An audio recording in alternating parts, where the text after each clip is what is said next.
Welcome to Dental Success Beyond Chairside, the podcast that is dedicated to revolutionising the way dental professionals succeed beyond the dental chair. Join us for a unique blend of insightful interviews with industry experts and valuable tidbits of information to help you thrive in your dental specialist practice.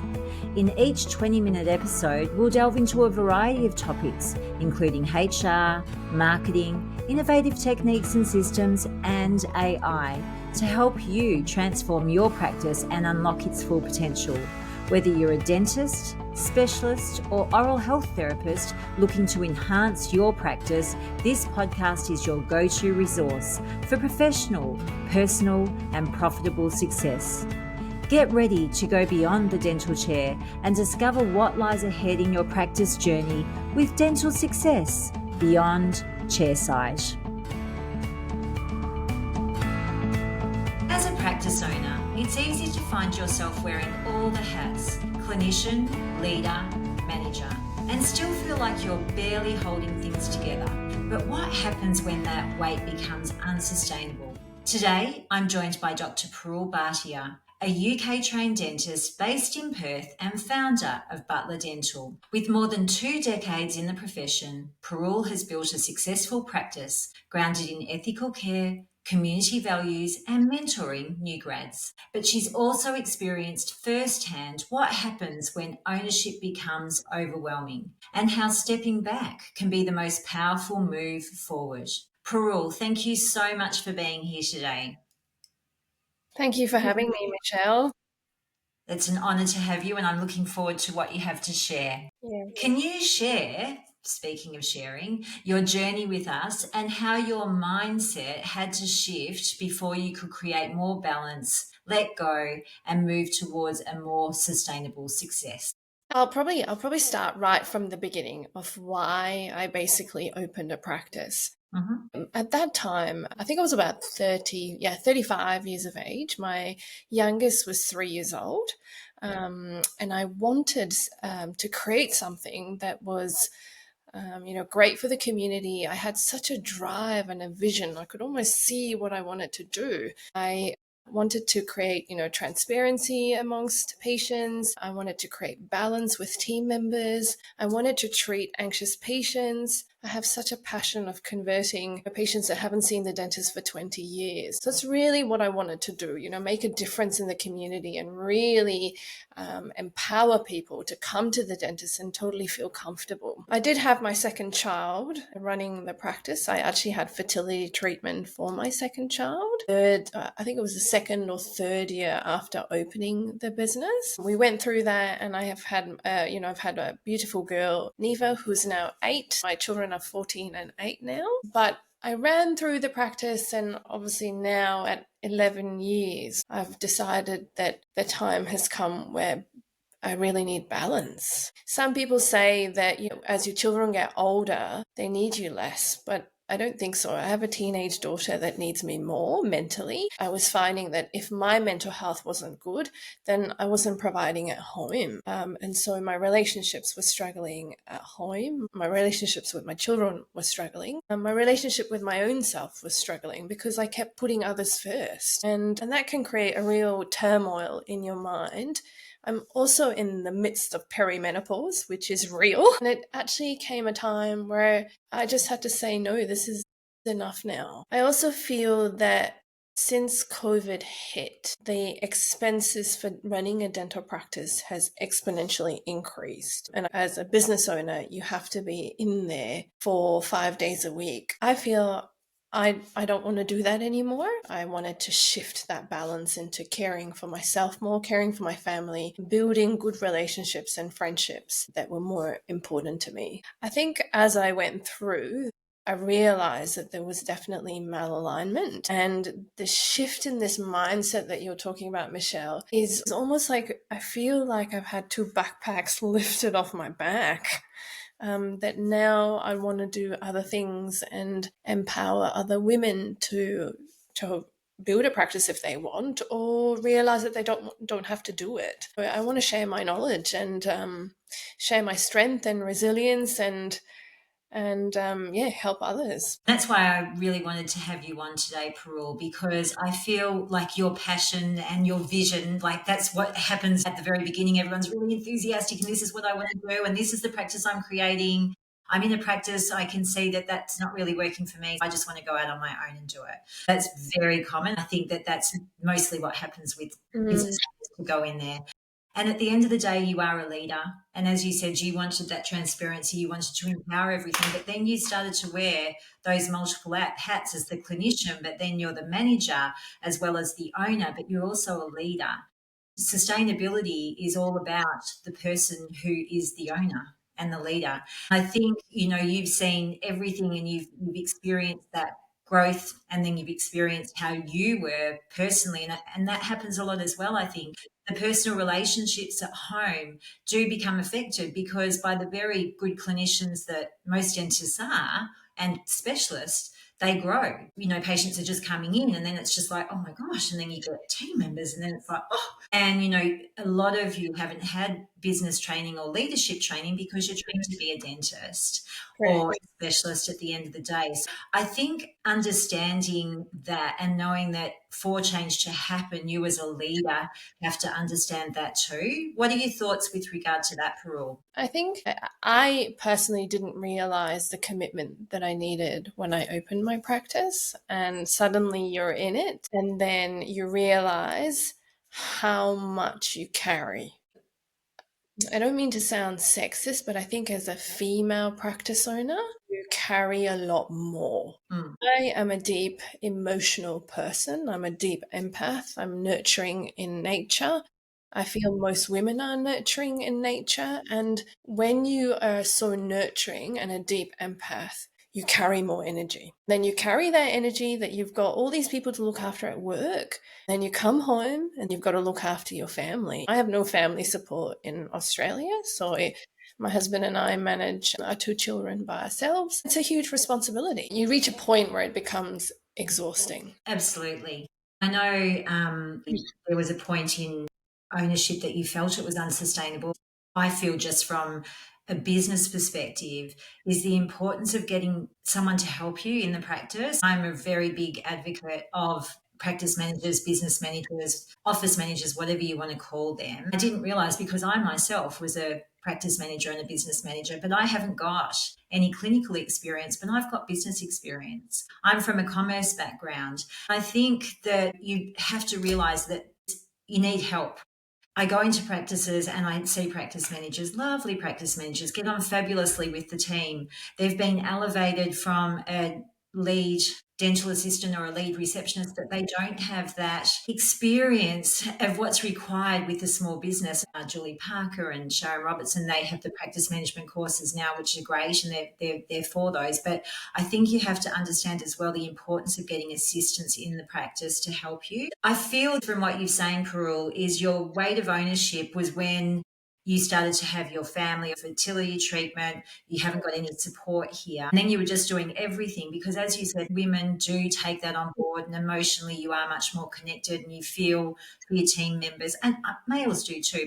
There is a difference and I do get it. Taking that home is hard too, but I think if the business is well run and you've got support within the community with your accountant, your financial planner, like all of those people can help you as well. What are your thoughts with that? Yeah, I think I probably struggle to find a practice manager. I think what happens is, as you rightly said, is that you try and recruit internally with your DAs and your reception staff and your front office staff. You're absolutely right. They don't have the training to understand what it means to run a business. They don't understand the numbers. They don't understand the financials. They're not aligned with what you're feeling. I think you're definitely right in saying that maybe if I did have a practice manager, it wouldn't have felt really heavy. But it's finding those unicorns that are really difficult in our industry. And that's what I think I'm probably trying to say as well, is it doesn't necessarily need to be in the industry. I had no idea. Do you know what I mean? Just looking maybe outside the square sometimes. I know people go, oh no, they definitely need experience. I mean, I went into the ortho practice. I had no idea. I remember being at the front desk and it was the best thing ever. The assistant is explaining the treatment to this person and it was gobbledygook. I took her aside and I said, I had no idea what you were talking about. That patient definitely didn't have any idea because we've got no idea. It was actually a really good thing. I mean, over time, I learned so much. I know so much. I was there for 7 years. It's a long time. So I know that you got business coaching in as well to help you. So you sort of saw that as an avenue. Do you want to explain that as well? I personally got business coaching for myself to try and implement that within my team. But again, if you've got people that don't get it and don't understand the business side, it's not going to work. But it definitely worked for me. It empowered me. I had extreme knowledge. I knew what I had to do. But then again, it becomes that sustainability. You know, you're wearing that hat of clinician. So you're trying to manage all the patients. Then you're trying to train your team, you're trying to implement systems, then you're training your new grads, then you're emotionally managing everybody's emotions. Again, it just doesn't become sustainable. It's too much. So, for other practice owners who feel stuck or stressed or overwhelmed in their role, what would you say to them? Look, I think it depends on your business model for sure. I think if you've got a large running practice, you need a business development manager. I think someone that's, as you said, entirely not in our profession. Find that person, get that person aligned with your values, and to really understand and be beside you so that you as a clinician can focus on the work that you enjoy, because that's what we're trained to do. We're not trained to be business owners or manage people. I think you need to have a HR consultant on your side as well. I think you then need to have somebody that really good systems, someone that's training your systems every day, every week, every month, and pushing those systems through the team. I think then it becomes sustainable. I think if anyone was starting a business, I would certainly get the basics of your HR sorted, aligned with the person in your right hand within that practice. I see a lot of husband and wife teams that run very successfully. Unfortunately, I was doing this by myself. And that's okay, just because my husband's a full-time GP. I had no interest in being part of the business and he didn't want to manage people. It's not his strength. But I think if I was to do this differently, I would have started with having a business manager that was fully aligned with me. That's what we're currently in our current series, I think, at the moment. Yeah, but that's the values are so important and aligning those values. HR's changing so much and it's changed so much over the last few years. I mean, a lot of people are members of ADA HR, but there are so many other small business operators HR, and we have had them on our series as well that are very familiar with dental that you can just touch base with them. And then I know Graham Lilly that you've worked with here. He's amazing and knows a lot and has been a great support to you as well. Those HR people, so it is sort of working with those people as well to make sure that you can be the best of the best. And you were just singing so much from my song sheet of what I talk about with the values, the systems, your HR, getting those foundations up. That's just what I rave about all the time. I think Deza, nobody can see Deza here, but Deza's the producer here in the background. I think she was just going, that's what Michelle says. And it's true. You go in as a young dentist and you're so naive. You just think, oh, no, it will be fine. But it's really having some foundations and some training on building your systems and values and then pushing them through. You've got to you're living them every day. The way you are with a patient, the way you are with your team, the way you talk to them, they're just lived. Even in your huddle in the morning, you talk about it then. I love when you talked about definition of success and being different for everyone. Do you want to just talk a little bit more about that? Because I think sustainability is different for everyone as a business owner and as a dentist. So, yeah. So Our dental philosophies are so different. You look at different practices and they offer so many different things. You've got a practice that is very heavy on cosmetics and aesthetics. My practice was very heavy on dealing with anxious patients that hadn't seen a dentist for 20 years. Our focus was on health. There's nothing wrong with doing that. It's just realizing that we offer a different type of service and a different type of model. Some practices have more younger graduates. Some practices have more experienced therapists. So their business model is going to be entirely different. I think when I was talking about success, it wasn't just like success in the dental practice. I was thinking more about you personally. You said it was fine to step away, and you don't have to own a practice if you don't want to. Like, you just have to define what you'd like to do. So how success can be different for different practitioners. So for me, I made that decision to sell because it wasn't aligning. I was losing balance, and that doesn't mean that I'm not going to be successful as a business owner. Exactly. Well, you have been successful, but you've chosen to exit now, which is great. You had a plan, you had a business, and it was definitely worth it. We have been speaking to Brad, and he said that a lot of owners are exiting earlier. So, Parul, is there anything else that you'd like to share with our listeners that we haven't discussed? No, I think I'd just like to share that before anybody decides to go into business, do your homework. Talk to other business owners and really sit down, do the maths, do the homework, and really find out if this aligns with your values.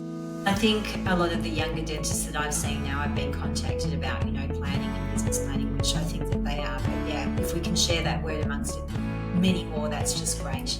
So thank you so much, Parul, for joining us today. Really appreciated our chat.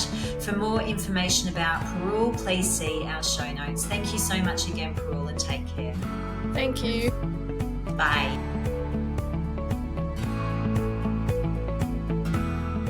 Next episode, we'll be joined by Ro Gorell, an experienced coach, author and strategist who's worked extensively in the space of change and people dynamics. If you're finding it hard to get your team on board with new systems or changes in your practice, Ro brings some practical insight into why that happens and what you can do about it.